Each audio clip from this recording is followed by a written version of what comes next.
Here's where the questions come in for me. In his sophomore season, he hit 8 home runs over 58 games. In his junior season, he hit 4 home runs over 44 games. Now, mind you, plenty of extra base hits, including 6 triples. I think it's fair to say that Summerhill is like a high floor profile, right? Because you see someone who is at least going to start their pro career in center field, someone who has a really good approach of the plate, gets on base a ton. How are we feeling about this lack of present power? 4 home runs this year, a 213 ISO, which is down a little bit from his sophomore season. Is that something that concerns you if you're taking a hitter in the top 15, or can you kind of live with that if you can project him to get to 45 power, 50 power when it's all said and done? I think there's probably guys that would be more concerning about than Summerhill. You mentioned he broke his hand, right? How long does it take to get that back? Because we've seen that with a number of players where it's like you break your hand, the power comes back not as fast. So he missed a month with that, pulled a hamstring. Yep. Like how much power do you generate with your bottom half?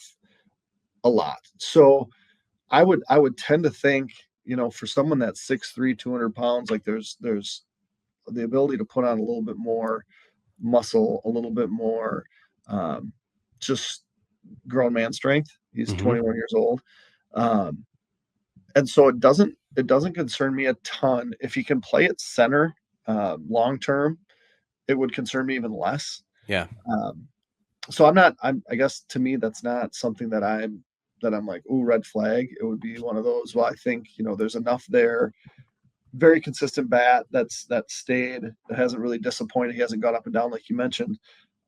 I feel really good about him being drafted just from the perspective of what you're going to get, right? Yep. Maybe the ceiling's not as high, but like you mentioned, a higher floor player. And if you're drafted in the middle of the first round, if you're drafting where he's, what just happened to my camera? If you're now watching this, Jeremy is now bright purple, like he looks like he's on one of those like heat-seeking cameras on like Predator. Wow, that's that's one of the most incredible transitions I've ever seen in 83 episodes of doing this. You just turned in the middle of a thing. So I'm going to stop my cam here when I'm done talking and then start it again. But I do think that he's a safe pick. Yep. And if you can make that pick in the early teens to mid teens, I think it's a good pick for any team. Okay. While Jeremy figures out his camera situation, let me just talk through a fit that I think makes sense here potentially. And thinking about Summerhill, where he profiles, high floor pick, good approach, good hit tool, solid defensive position. Like you're looking at a premium defensive position, even if he's not an incredible defender. I love the fit of Summerhill to the Red Sox.